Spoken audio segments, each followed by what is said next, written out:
seumur hidupnya dia menjadi, maaf, pelacur. Tapi di akhir hidupnya, dia bertobat dan memberi minum seekor anjing yang kehausan. Dan dia akhirnya masuk surga. Ambillah pelajaran dari mana saja. Dari mana-mana. Bahkan walau dari mulutnya seorang munafik. Ya. Atau bahkan dari mulutnya seorang munafik. Kalau emang benar, kenapa?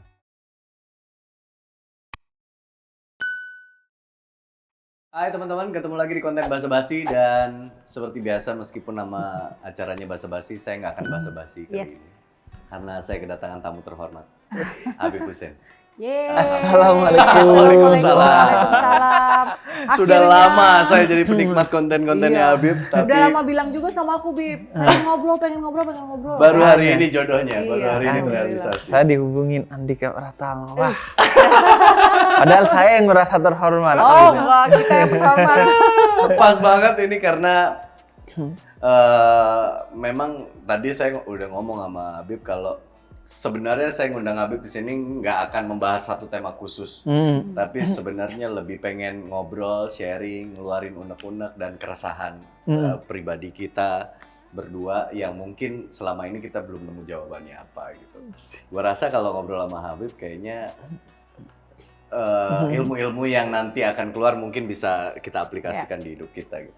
Yang pertama simpel aja. Istri kemarin habis ulang tahun, tanggal 13. Oh, disebutin terus deh. Udah tua. Nggak apa-apa, justru kita harus tahu arah yang benar ke depannya gitu. Istri baru ulang tahun. Alhamdulillah dikasih rezeki sama Allah umur sampai 40 tahun. Banyak orang beranggapan tentang usia 40 itu kan istimewa karena orang beranggapan gini, hidup tuh baru dimulai ketika umur 40. Jadi ibaratnya sebelum itu, ibaratnya lu mau ngapa-ngapain. Oke sih, iya. Gimana tuh? Iya, sebenarnya Padahal belum tentu semua orang sampai 40. belum tentu. Semua orang sampai 40. Bahkan kalau lu ingin hidup yang berkualitas secara agama, kata Sina Ali, bayangkan bahwa seolah-olah ini hari terakhir lu di dunia. Iya. Sehingga kita bayangin kalau kita betul-betul hidup dengan kesadaran itu. Tapi tentunya dalam frekuensi yang positif ya. Iya. Bukan besok mau mati nih gimana nih, bingung bingung gitu, happy. stres Iya, gitu. Enggak, bener. artinya oh ya udah berarti gue akan meningkatkan kualitas ibadah gue gitu. Berbagi gue kepada orang lain dan lain sebagainya. Dan sebenarnya ngomong-ngomong soal umur itu bukan hitungan angka kata Jalaluddin Rumi. Tapi hitungan kesadaran. Maksudnya gimana? Jadi orang bisa jadi umurnya banyak, tapi kesadarannya masih bocah. Iya. Oke. Nggak dewasa lah kalau dalam bahasa Indonesia. Iya. Kemudian ada yang sebaliknya, orang masih muda, tapi kesadarannya sudah tinggi gitu. Karena itu tidak bersifat kuantitatif menurut gua umur, tapi bersifat kualitatif. Iya. Jadi yang penting adalah kesadarannya. Bahkan dalam salah satu hadis qudsi Allah katakan Allah itu lebih senang dan sangat betul-betul menggembirakan Allah dan Rasulnya kalau masih muda orang itu sudah menjadi baik gitu dalam agama. Karena gini, kalau udah usianya lanjut nih, kemudian dia deket sama Tuhan, kata Tuhan, iyalah karena lu udah deket sama tanah juga gitu. Jadi kalau muda, makanya para nabi itu diangkat menjadi nabi dalam usia yang relatif muda. Kemudian sahabat-sahabat nabi yang top dan mendapatkan training khusus dari nabi itu banyak anak muda. Zaid bin Sabit, Ali bin Abi Thalib, kemudian Abdullah bin Abbas dan lain sebagainya. Nah, artinya menurut gua sih seperti kata Rumi itu soal kesadaran aja. Mau muda atau tidak muda soal kesadarannya. Nah, berarti istilah itu hanya dipakai buat orang-orang untuk pembelaan dirinya di masa muda dia seenak-enaknya dong. Iya, memang begitu kan, nggak ada jaminan. Karena justru orang-orang ini kan kadang patokannya waktu itu Nabi besar kita Nabi Muhammad aja baru turun wahyu di saat dia umur 40. Iya. Sebenarnya dalam satu ilmu tasawuf itu disebutkan justru kalau umur 40 orang itu seharusnya bukan menjadi baik tapi melakukan perjalanan menuju Tuhan gitu. Artinya ibadahnya bukan sekedar ibadah lagi. Oh. Misalnya bukan sekedar puasa Ramadan tapi puasa Senin Kemis, Oh, bukan sekedar oke. sholat 5 harian tapi waktu, sholat tahajud sunnah juga. semuanya. Jadi itu Lebih kalau Jadi serius kualitasnya lebih ya, serius. kualitasnya lebih bagus kualitasnya.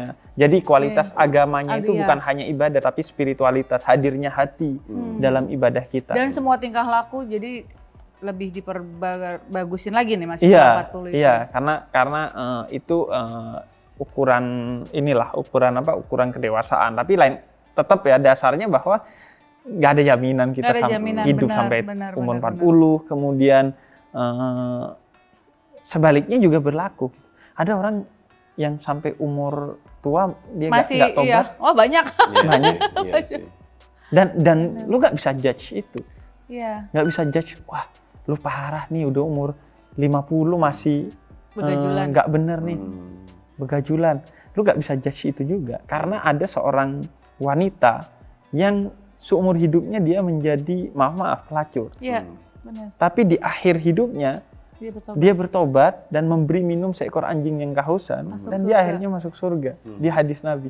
Artinya emang kita nggak bisa pakai ukuran seperti itu. Itu hanya apa ya, semacam kayak semacam kayak lampu kuning lah Iya, bagi iya, kita. iya. Oh, lu nambah umur lu. Makanya ketika seorang sahabat datang kepada seorang imam, seorang tokoh agama yang masih keturunan Nabi Muhammad, dia minta satu nasihat. Gua nih lama nggak kena musibah.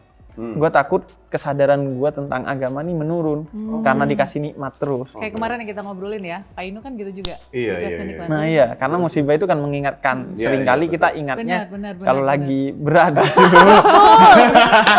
Betul Sangat nih. manusiawi ya itu ya. Itu sangat manusiawi, seperti Benar. sangat manusiawinya gini.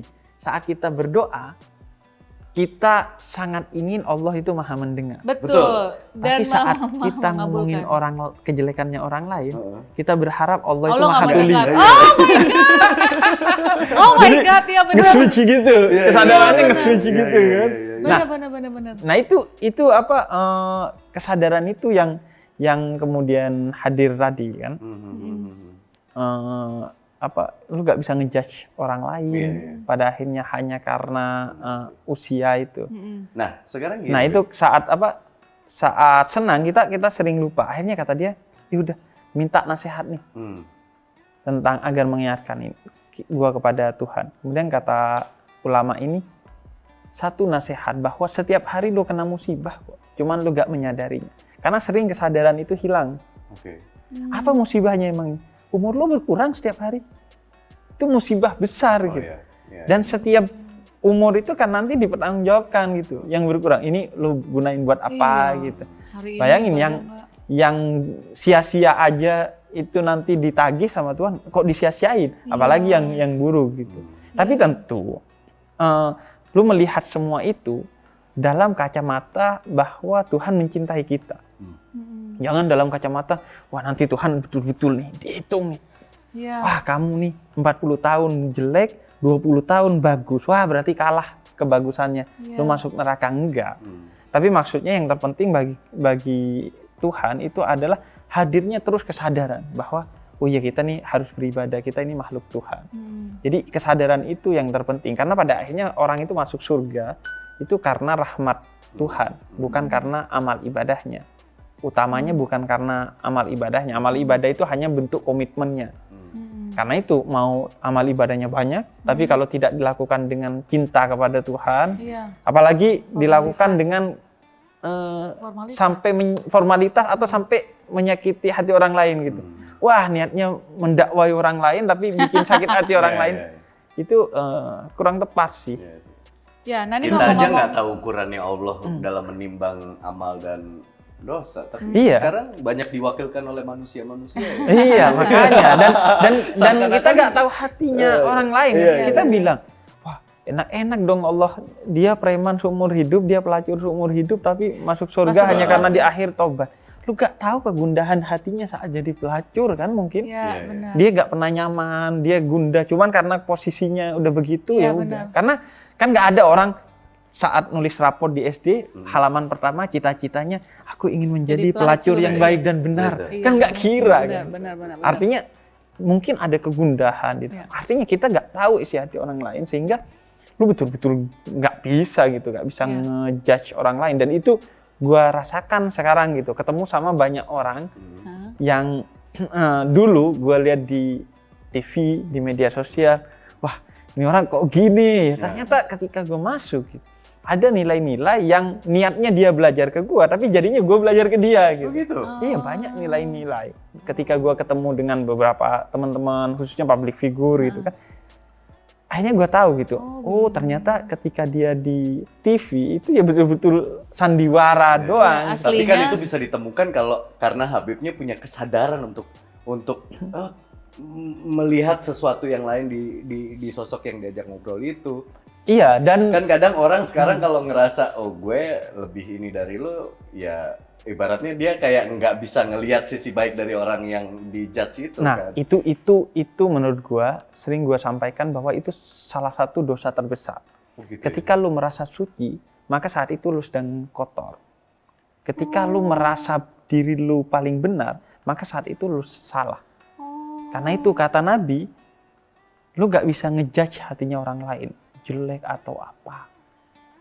Justru ketika lu ngejudge orang lain kafir, padahal dia tidak seperti yang kamu tuduhkan, maka kekafiran itu balik ke diri lu. Begitu juga ketika lu bilang, wah dia bajingan, tapi ternyata hatinya tidak, maka yang bajingan ya yang nunjuk gitu.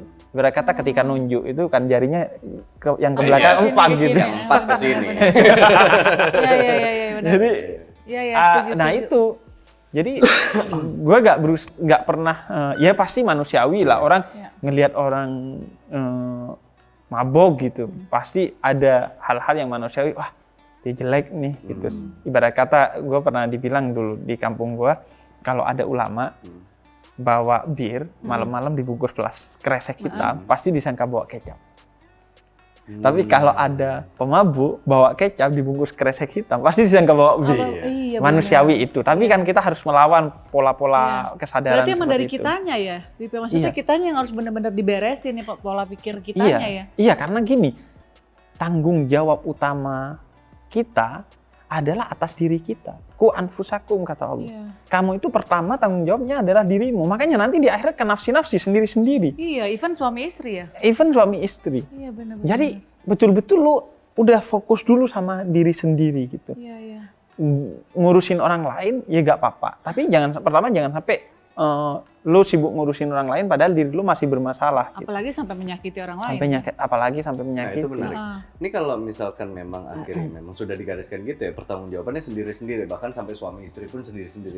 Tapi di agama kan ada aturan yang berkaitan. Aturan antar suami istri dalam rumah tangga, masalah kepatuhan dan lain-lain. Iya. Itu gimana kok? Iya. Gimana tuh, Beb? Gimana tuh, nah. Beb? Oke, Bingung. itu pertanyaan Karena gini, bagus, Pupu. Karena jujur menyambung keresahan pertanyaan yang pertama tadi mengenai usia. Kan kita beda usia 6 tahun. Dia udah menginjak usia 40. Guenya masih 34 tahun ini. Tapi punya keresahan atau ngerasa dalam pemikiran yang belum ketemu jalannya, gue pengen bisa membimbing dia, membantu dia, membimbing dia. Dan itu menurut gue itu memang salah satu tugas atau kewajiban suami, membimbing ke arah yang lebih baik. Cuman bingung juga gitu ketika sekarang mau berguru, ibaratnya mau memperdalam ilmu tuh bingung mau siapa. Orang yang tepat tuh yang gimana Orangnya gitu. macam-macam, pendapatnya macam-macam. Yang ini bilang A, ini bilang B, ini bilang C. Kalau gue percaya A, ntar yang B menyangka. Menjudge seakan-akan yang A salah. Ntar gue masuk B, yang C keberatan. Gitu loh. Jadi bingung juga. Apakah kita harus, misalnya kita udah patok ini, Bib, oke gue pengen belajarnya sama ini. A, jadi kanan kirinya kita nggak mau berguru lagi, tapi benar-benar Padahal aja di agama gitu. berkaitan juga carilah guru sebanyak-banyaknya mungkin, gitu. Iya, karena pertama tuh kunci bahwa pelajaran tidak hanya didapat dari seseorang yang menurut lu adalah guru. Ya. Ambillah pelajaran dari mana saja. Dari mana-mana. Bahkan walau dari mulutnya seorang munafik. Ya. Atau Bahkan dari mulutnya seorang munafik. Kalau emang benar kenapa? Misalnya gue sering bilang, Nah kalau dia benar berarti dia nggak munafik dong. omongannya benar tapi nggak dia lakukan. Munafik Oh, itu kan cuma gitu. ngomong oke, ngerti. Kemudian yang kedua, gue sering bilang saya ini belajar keteguhan dan optimisme itu kepada iblis. Bayangin dari pertama diciptain sampai hari kiamat nanti komitmen untuk gangguin manusia. Oh iya. Artinya bahkan Belajar dari komitmen iblis dari gitu. iblis. Iya. Oke, yes. Jadi Karena dia komitmen untuk Komitmen, kepada iya. manusia terus. Iya, Ah. artinya dari manapun lo bisa ambil Bisa pelajaran. belajar. Pertama gue mau bilang jangan eksklusif, jangan kalau gue berguru sama ini gue gak mau dengerin guru yang itu justru bahaya. Karena Islam itu luas gitu. Oke. Jadi dan bisa jadi sama-sama benar. Di zaman Nabi ada sahabat yang Nabi bilang, nanti kalau sampai di satu tempat itu kamu sholat asar di sana. Terjadi perbedaan karena belum nyampe waktu asar sudah sampai. Ada sahabat yang sholat di tepat waktunya, ada sahabat yang enggak, kata Nabi di tempat itu. Setelah selesai sampai kemudian kata Nabi dua-duanya benar. Jadi jangan merasa ketika gue benar, yang lain mungkin benar. Oh Ustadz gue benar, yang lain nggak benar, enggak. Berarti kita harus bisa memfilter sendiri ya, Bib ya? Maksudnya dari berbagai macam guru itu pada akhirnya kita yang harus bisa memilah-milih sendiri. Nah iya, pada akhirnya kita itu. yang harus belajar ya, jadi bukan yang... Sebenarnya kalau akal masih mungkin berat, karena kan kita kan sebagian teman nggak punya pemahaman keagamaan yang cukup. Hati itu pusat tata surya manusia. Kata Nabi gini, Mu'ad bin Jabal ketika diutus ke Yaman bersama Abu Musa al-Asy'ari untuk berdakwah, kata Nabi, pegang 3 hal ini, wahai Mu'ad. Pertama, kabarkan Islam dengan gembira, bukan ketakutan. Kemudian yang kedua, permudah, jangan persulit. Kemudian yang ketiga, persatukan, jangan cerai-beraikan. Udah pegang 3 ini. Dalam tidak menggambarkan kondisi sekarang. Iya benar. Iya loh, maksudnya ini realita yang terjadi ya. Iya, Kita nggak usah bicara masalah Indonesia secara garis besar, tapi kadang di lingkungan kita sendiri, kadangkala nyampe ke telinga orang-orang seperti saya yang dangkal ilmu, seakan-akan yang nyampe itu sebuah ketakutan. Dua, apa tadi? Sulit. Iya. Jangan dipersulit. Sulit sekali gitu. Padahal disuruhnya permudah, jangan persulit. Yang ketiga itu jadi kayak tercerai-berai karena yang tadi sempat gua kasih gambaran gitu, kalau misalkan gua berguru sama A, yang B bilang yang A itu salah. Hatinya bimbang lagi gitu. Nah makanya ukurnya sama hati. Hatinya intinya agama itu adalah menenangkan hati. Jadi ketika lu datang satu majelis, kalau lu sudah disuruh benci A, benci B, berarti itu udah salah. Tidak sesuai dengan prinsip kedua tadi. Tidak ada ajaran untuk membenci ya. Iya, prinsip ketiga tadi karena jangan cerai-beraikan. Yang kedua, atau juga, wah kamu harus pindah dari tongkrongan itu. Karena tongkrongan itu sudah bermaksiat kepada Allah. Seharusnya Anda jangan pindah dong, karena sudah ada ikatan yang dekat. Justru Anda transfer kebaikan itu kan.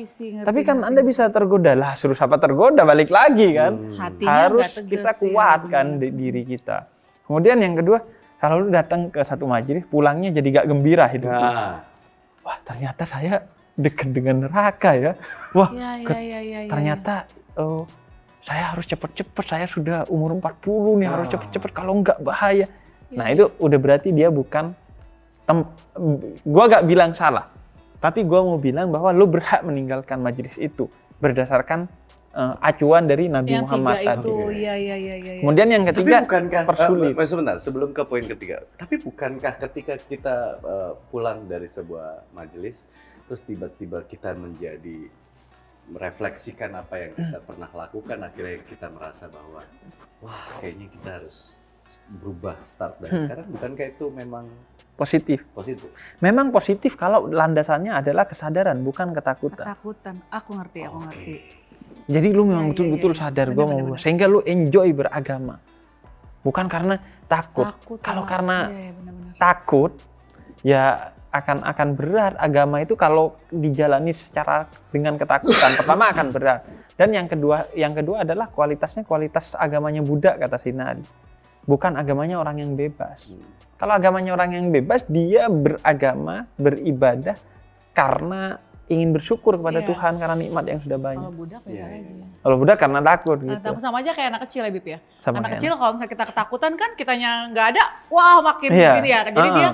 dia harus benar-benar menyadari kan Betul, anak betul. kecil itu kan. Iya, Ya dan bener tuh. itu menurut gua Ngerti. selaras dengan pendidikan. Pendidikan kepada anak seharusnya begitu. Iya, Ada jadi seorang jangan bikin kiai takut itu ya. pernah didatangi oleh massa. Pak Kiai harus di depan katanya. Dalam demo ini. Wah, demo apaan nih kata Pak Kiai? Sampean diundang pengajian ke sini nggak pernah sebanyak ini berbondong-bondong. Iya. Urusan demo kok sebanyak ini katanya. Iya. Enggak Pak Kiai, ini bahaya soalnya. Akan dibangun bioskop di kampung kita. Hmm. Kita harus tutup ini. Karena ini pintu kemaksiatan. Lu kata Pak Kiai, ngapain kamu sibuk-sibuk nutup? Suatu hari bioskop itu akan masuk ke rumah-rumah kamu. Artinya dalam bentuk televisi, bahkan Iya, sekarang benar. dalam bentuk Iya, HP. iya, handphone benar. Sehingga pendidikan kepada anak, seperti gua sama ayah gua, itu sejak awal dijelaskan. Lu kalau begini hasilnya ini, Iya. kalau begitu hasilnya itu. Sehingga dibangun kesadaran sendiri. Karena kalau dipaksa, karena ketakutan percuma. Iya, Dia bisa mengakses video porno dari betul. tangannya Betul. saat kita nggak punya apapun. Iya, Oke, iya. handphonenya kita ambil. Lah, dia punya akses imajinasi yang Iya, bisa benar, kemana-mana gitu tanpa benar. melihat apapun gitu. Benar-benar. Jadi harus memang dengan kesadaran itu begitu juga agama. Kalau tidak dengan kesadaran percuma. Bisa iya. Aku mau nanya tadi tuh udah kelewat jauh masalah sakit hati nih Bib. Ini misalnya nih ya, misalnya ada sebuah fitnah yang datang ke siapapun lah, misalnya ke aku lah gitu, difitnah, dizolimi gitu sedemikian rupa. Aku mau nanya maaf nih, pilihannya ada dua. Pilihannya ketika fitnah itu tidak benar, sebagai manusia biasa ada keinginan buat ngelawan gitu. Counter Ini attack. counter. Ya. Ini fitnahnya nggak benar, nah gitu. Pilihan kedua adalah diem tanpa melawan, tapi orang-orang yang di luar sana kan berpikir diam itu benar. Jangan-jangan benar nih yang difitnahin, yang diomongin.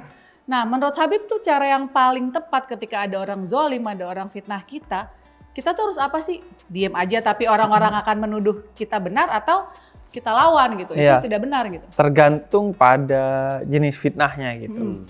Kalau memang itu fitnah yang betul-betul murahan dan betul-betul betul-betul murahan ya, betul-betul kelihatan nggak pentingnya dan ya nggak kelihatan nggak pentingnya, ya udah. Tergantung pada fitnahnya gitu.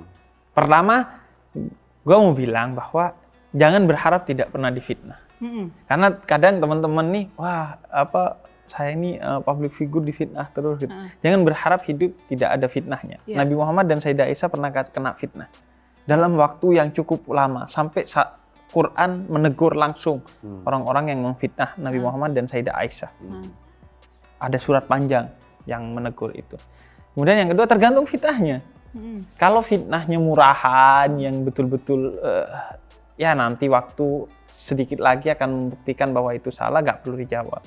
Karena kata Imam Syafi'i, kalau datang orang bodoh, idzan takassafihu fala tujibhu fa khairu min ijabatihi sukut. Kalau omongan yang murahan datang dari orang bodoh, itu nggak usah jawab deh lo. Dan kalau lu nanya, tapi gue pengen jawab, jawabannya yang paling baik diem. Walaupun orang-orang akan menuduh itu benar. Fadonna anni ayitu fama ayitu, kata Imam Syafi'i. Pasti dia akan menuduh itu benar. Iya. Iya betul. Dan lu lemah untuk menjawabnya, nggak bisa jawab. Iya. Dan katakan kepada diri lu, fama ayitu. Enggak, gua nggak lemah, gua bisa jawab. Cuman gua malas aja yang mau jawab. Cuman gua nggak mau ternak fitnah gitu, nggak mau ngelanjutin. Itu kalau fitnahnya murahan. Tapi kalau fitnahnya serius gitu, yang sampai mengancam harga diri kita, mengancam pekerjaan kita, dan lain sebagainya, ya itu harus dilawan. Dan perlawanan itu bukan hanya karena ego kita, bukan karena kita marah, enggak. Tapi karena pertama ingin menyelamatkan orang lain dari fitnah-fitnah yang dilakukan oleh dia. Yang kedua, ingin menyelamatkan dia dari diri dia sendiri. Agar gak jadi tukang fitnah gitu. Jadi itu sekaligus untuk kemudian menyelesaikan masalah fitnah dan keburukan itu. Karena fitnah itu bahaya sekali. Kalau dalam bahasa sekarang kan hoax Iya, hoax, benar. Iya, itu gila. Tapi kalau misalnya fitnah itu ternyata luar biasa kejam, tapi kita memilih untuk berdiam. Nah, doa apa yang paling manjur buat hati kita nih biar kita juga tetap apa sih kalau bahasa Jawa tuh ulas asin nerimo gitu ya. Udahlah gitu. Kitanya juga lebih tenang. Apa sih maksudnya yang harus kita amalkan atau doa apa yang menurut Habib tuh paling bagus? Iya, menurut Memaafkan? Memaafkan tuh salah satu cara bukan? memaafkan itu pahala terdahsyat yang iya. Jadi ada satu sahabat nih, mau cerita, ada satu sahabat ibadahnya biasa aja, tapi setiap mau datang ke masjid, Nabi udah prediksi, nih orang calon penghuni surga mau datang nih. Dia datang. Terus besoknya Nabi bilang calon penghuni surga mau datang. Dia datang lagi orang itu sampai 3 kali. Kenapa itu alasannya? Akhirnya apa alasannya? Usama bin Zaid, wah gue pengen masuk surga juga nih. Gue selidikin dia, diselidiki. Sholatnya nggak lebih bagus dari Usama bin Zaid. Puasanya dan lain sebagainya. Udah pusing Usama bin Zaid seminggu 2 minggu. Bro, kata dia. Maaf, lo udah diprediksi sama Nabi masuk surga. Nah, gue pengen tahu nih SOP-nya apa? Kasih bocoran. Kata dia nggak ada. Justru gue melihat lo ini hebat sebagai seorang sahabat. Wah masa? Kamu jangan sembunyiin lah, kata dia. Enggak, saya kata. Coba inget-inget. Dia inget-inget, nggak tahu ya. Gue amalannya biasa, sholat, gue puasa. Tapi gue itu mungkin ini, nggak tahu tapi. Gue setiap malam itu selalu mau tidur, memaafkan dulu dosa orang-orang yang melakukan dosa kepada gue seharian ini. Gitu doang? Itu doang. Memaafkan. Nabi itu di akhir hayatnya beberapa hari sebelum wafat, dalam keadaan sakit minta digopoh ke masjid, kumpulin semua sahabat. Kata Nabi, hari ini siapa yang merasa saya pernah punya salah, baik disengaja ataupun tidak disengaja, baik hilaf ataupun tidak hilaf, dalam bentuk materi, fisik atau apapun. Nabi sudah jelas gak punya dosa, gak punya salah, masih. Karena itu untuk meyakinkan orang bahwa memberi maaf dan meminta maaf itu sesuatu yang sangat sempurna. Dan itu ibadah sulit yang sangat dilakukan tinggi. ya. Itu sulit dilakukan kan kalau memang bukan benar-benar kitanya ikhlas itu susah banget. Iya. Nah itu jadi dimaafkan, pemaafan itu dan mengadu kepada Allah itu udah jalan terbaik. Dan itu yang sering terjadi. Orang makin jauh kepada Islam karena melihat representasi Muslim yang salah. Ini dia. Nabi gak pernah bilang miftahun nar, kunci pintu neraka. Jadi insya Allah kita itu masuk surga. Karena kalau kita masuk neraka, kita gak punya kuncinya.